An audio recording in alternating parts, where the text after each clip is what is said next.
اس لیے آپ دہلی آ کر ان کے ساتھ رہنے لگے۔ حضرت قطب الدین بختیار کاکی رحمۃ اللہ علیہ نے آپ کو مرید کر لیا اور مزید علم حاصل کرنے کی ہدایت کی۔ چنانچہ آپ نے ملتان کے مدرسے میں تعلیم حاصل کی، پھر اعلیٰ تعلیم کے لیے قندھار چلے گئے۔ واپس آ کر اپنے پیر حضرت قطب الدین بختیار کاکی رحمۃ اللہ علیہ سے روحانی تربیت حاصل کی۔ یہ تربیت اتنی سخت تھی کہ اگر آپ کو عبادت اور ریاضت کا شوق بچپن سے ہی نہ ہوتا تو اس میں کامیابی حاصل نہیں کر سکتے تھے۔ ٹھیک کیا بولا کہ اگر آپ کے اندر بچپن سے ہی عبادت اور ریاضت کا شوق نہیں ہوتا تو آپ یہ کبھی بھی نہیں کر سکتے تھے۔ آپ سب کو میں بتاتی چلوں کہ عبادت کا مطلب ہوتا ہے بندگی، اور ریاضت کا مطلب ہوتا ہے کہ عبادت میں جو مشغول رہتا ہے، ہر وقت عبادت کرتا رہتا ہے۔ ٹھیک ہے؟ ان سب منزلوں سے گزرنے کے بعد آپ اس مقام پر پہنچ گئے جہاں انسان کا دماغ منور ہو جاتا ہے، اس کو دلی سکون نصیب ہوتا ہے۔ اسی دوران حضرت خواجہ معین الدین چشتی رحمۃ اللہ علیہ دہلی آئے۔ کہاں آئے؟ دہلی۔ خواجہ معین الدین چشتی، آپ نے بابا فرید رحمۃ اللہ علیہ کو اپنی دعاؤں سے نوازا۔ خواجہ صاحب رحمۃ اللہ علیہ کا قول ہے کہ خدا اپنے اس بندے کو سب سے زیادہ چاہتا ہے جو دریا کی طرف فیاض ہو، فیاض یعنی سخی ہو، دینے والا ہو، جس میں سورج جیسی رحم دلی ہو اور جو زمین کی طرح مہمان نواز ہو۔ بابا فرید رحمۃ اللہ علیہ میں یہ تینوں خوبیاں تھیں۔ کون کون سی خوبیاں تھیں؟ ایک تو وہ بہت سخی تھے، دوسرے ان کے اندر سورج جیسی رحم دلی تھی، اور وہ زمین کی طرح مہمان نوازی بھی کرتے تھے۔ آپ کے نام کے ساتھ گنج شکر شامل ہونے کی مختلف وجہیں بیان کی جاتی ہیں، جیسے زیادہ تر لوگ کہتے ہیں کہ آپ کی باتوں میں شکر جیسی مٹھاس ہوتی تھی، لوگوں کو سن کر بہت مزہ آتا تھا۔ تمام صوفیوں کی طرح حضرت بابا فرید کا بھی یہ وصف تھا کہ وہ ہر مذہب کا یکساں احترام کرتے تھے، یعنی بابا فرید رحمۃ اللہ علیہ جو تھے یہ دنیا کے سبھی مذہبوں کی بہت رسپیکٹ کرتے تھے، عزت دیتے تھے، اور سب کو بہت احترام کرتے تھے۔ سبھی مذہبوں کا یہ بہت زیادہ احترام کرتے تھے۔ غریب، امیر، عورت، مرد، کوئی بھی ہو، ان کے گھر اور دل کے دروازے سب کے لیے کھلے تھے۔ بابا فرید رحمۃ اللہ علیہ اس بات کی سختی سے تاکید کرتے تھے کہ اپنے مذہب کی بڑائی اور دوسرے مذہب کی برائی کرنا سب سے بری بات ہے۔ کتنی اچھی بات بتائی، یعنی ہر کوئی اپنے مذہب کے لیے کھڑا رہتا ہے، لیکن ہم کسی دوسرے مذہب کا مذاق نہیں اڑا سکتے۔ ایسا کرنے سے صرف نفرت پھیلتی ہے، اس سے میل محبت کے بجائے نفرت پیدا ہوتی ہے۔ بالکل جب ہم کسی دوسرے مذہب کے لوگوں کا مذاق بنائیں گے، ان کے مذہب کا مذاق بنائیں گے، تو صرف اور صرف نفرت پیدا ہوگی اور کچھ نہیں۔ ٹھیک ہے، آگے چلتے ہیں۔ سلطان بلبن نے آپ کو کچھ نقد رقم اور 4 گاؤں نذرانے کے طور پر پیش کی ہے۔ آپ نے ساری رقم ضرورت مندوں میں بانٹ دی اور گاؤں یہ کہہ کر واپس کر دیے کہ اگر میں انہیں قبول کر لوں گا تو جاگیردار بن جاؤں گا، صوفی نہ رہوں گا، کیونکہ یہ ایک صوفی حضرت تھے۔ دہلی میں عقیدت مندوں کی کثرت اور اس وقت کے سیاسی حالات کی وجہ سے آپ ہانسی چلے آئے۔ وہاں بھی سکون نہ ملا تو اجودھن آ گئے، جو بعد میں پاک پٹن کے نام سے مشہور ہوا۔ آج یہ پاکستان کے ضلع منٹگمری میں واقع ہے۔ کہاں پہ؟ منٹگمری میں واقع ہے، جو 12 اکتوبر 1266 میں آپ کا انتقال ہوا۔ کب ان کا؟ بابا فرید رحمۃ اللہ علیہ کا انتقال کب ہوا؟ یہ بھی پوچھا جا سکتا ہے۔ تو 12 اکتوبر 1266 یعنی 12 اکتوبر 1266 میں آپ کا انتقال ہوا۔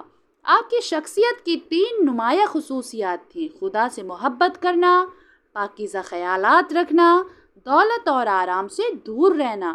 آپ کہا کرتے تھے کہ انسان کی زندگی بہت مختصر ہے، بہت چھوٹی ہے، مختصر مطلب چھوٹی ہے، اور اس کو بہت کام کرنے ہیں، اس لیے وقت کی پابندی بہت ضروری ہے، وقت سے زیادہ سے زیادہ فائدہ اٹھانا چاہیے۔ ان کی خانقاہ میں وقت کی پابندی کا خیال رکھا جاتا تھا، سمجھے؟ بابا فرید رحمۃ اللہ علیہ شاعر بھی تھے۔ کیا تھے؟ شاعر بھی تھے۔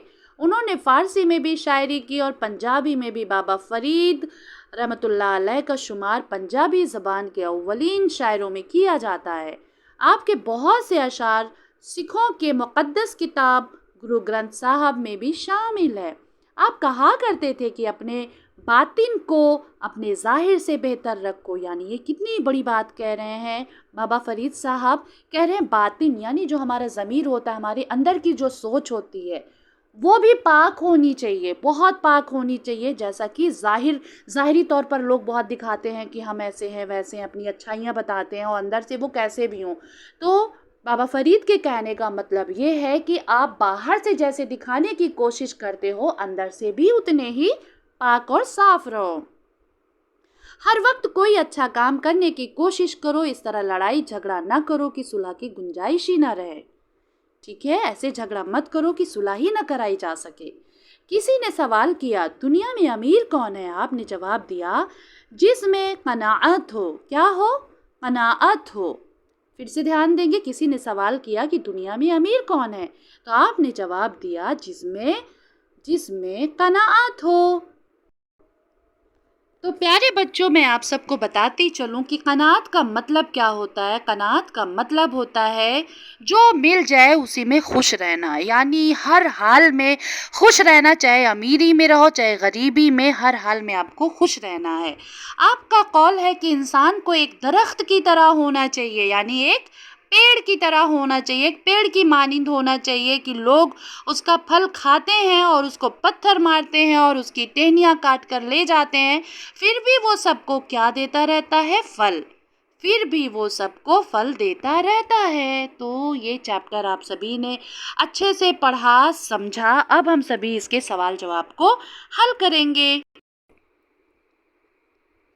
پیارے بچوں، میں یہاں پر ایک بات کہنا چاہوں گی آپ سبھی سے کہ جب بھی کوئی سبق پڑھا کریں تو بہت دھیان سے سنا کریں، سمجھا کریں، کیونکہ جتنے بھی سوال جواب پوچھے جاتے ہیں اسی سبق سے پوچھے جاتے ہیں۔ تو اگر ہم نے سبق کو دھیان سے پڑھا سمجھا تو آدھا کام تو ہمارا وہیں پہ ہو جاتا ہے۔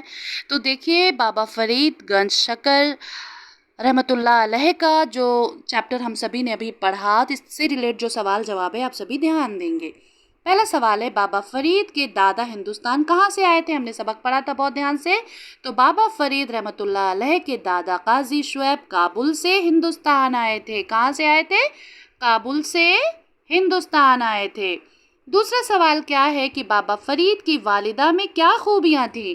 تو بابا فرید کی والدہ ایک صوفی خاتون تھیں۔ انہوں نے اپنے بیٹے کو بچپن سے ہی خدا پرست لوگوں اور اولیاء اللہ کے بارے میں بتا کر اللہ کے بارے میں بتا کر ان میں عبادت اور ریاضت کا شوق پیدا کیا۔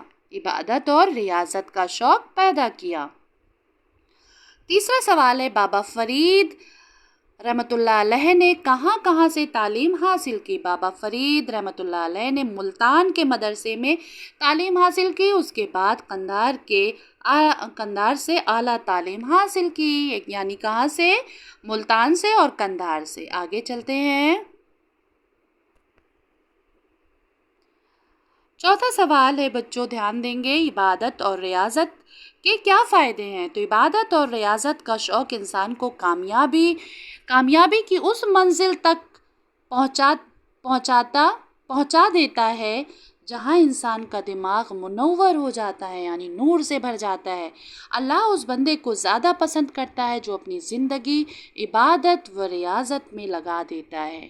ٹھیک ہے، آپ سبھی نے سمجھ میں آ گیا ہوگا، یعنی اللہ تعالیٰ اس بندے سے بہت زیادہ خوش رہتے ہیں جو اپنی ساری زندگی عبادت و ریاضت میں صرف کر دیتا ہے۔ آگے چلتے ہیں۔ پانچواں سوال ہے بابا فرید کے پیر و مرشد کون تھے؟ تو بابا فرید رحمۃ اللہ علیہ کے پیر و مرشد حضرت قطب الدین بختیار کاکی رحمۃ اللہ علیہ تھے۔